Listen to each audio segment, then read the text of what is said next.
Making a classic Bolognese sauce takes a little patience, but boy is it worth it.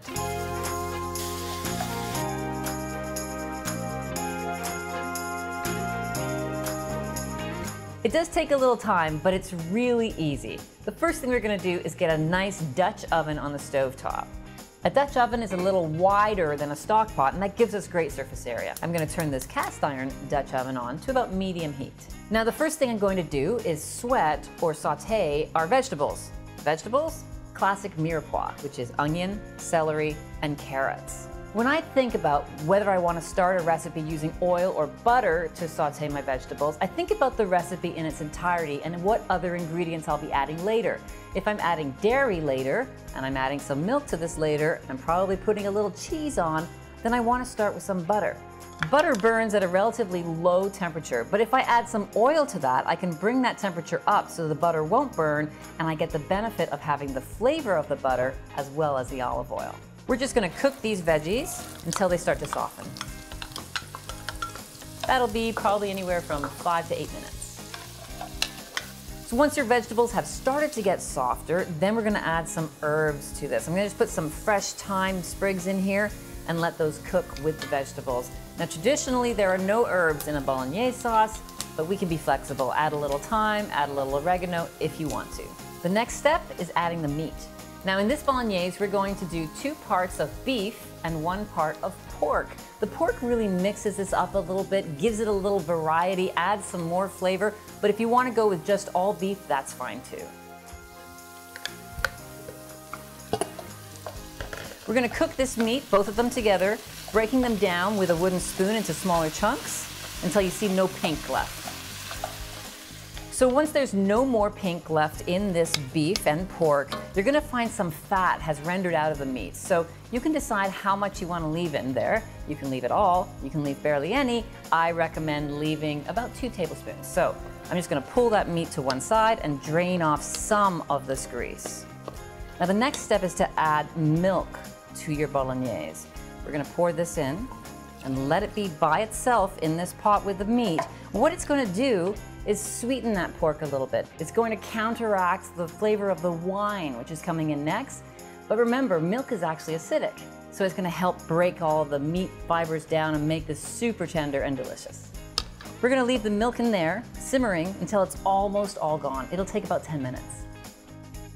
Once the milk is almost entirely evaporated and you can't really see it on the bottom of the pan anymore, it's time to add the next ingredient, which is white wine. Now, wine is important for this dish just because some of the flavors you're going to be putting in here are alcohol soluble, so they give their flavor off when you add alcohol. Now, the alcohol is going to boil off, so it's not going to stay in your Bolognese, but those flavors will really blossom. Traditionally, you add white wine to a Bolognese, although that may seem counterintuitive. If you only have red wine on hand, no problem, use red wine instead. We're going to stir and simmer this wine in here again until it's almost evaporated, so about another 10 minutes. Once the wine has almost evaporated and been absorbed by the meat, we're going to add a little tomato. Now, tomato is not traditionally in a classic Bolognese, but time has gone by, most people like it, we're going to add it.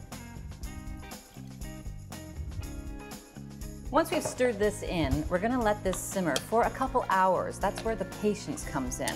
But it really does pay off because all of these flavors will blend together and form a sauce. A sauce made of meat. That's what Bolognese is, a meat sauce, not a sauce with meat in it. It's not a marinara sauce that has ground beef added, it's a meat sauce. So resist the temptation to add any kind of liquid like stock. We're just going to use the tomatoes. We're going to simmer it partially covered and let some of that moisture evaporate. One last step before we leave it for a couple of hours, we're going to season it with a little bit of salt and pepper. Not too much salt because ultimately in the end, we're going to add a little Parmesan cheese here as well, which is also salty.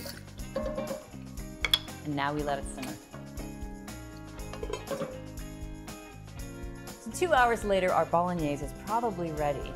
If at any time while it's simmering for these 2 hours, it becomes a little too dry when you run your spatula through, you don't really see it fill the gap, you can add a little water, only a half a cup at a time. Stir that in, but make sure that water evaporates before you're ready to serve your sauce. We're about ready. I'm going to turn the heat off and season it.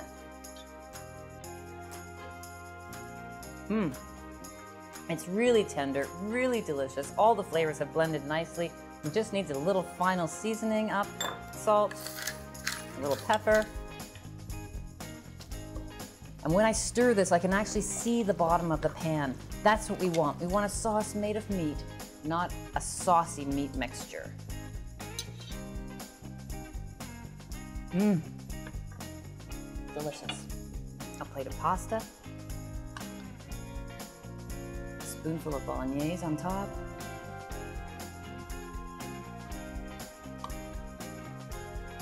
And then we can dress it with a little Parmesan cheese.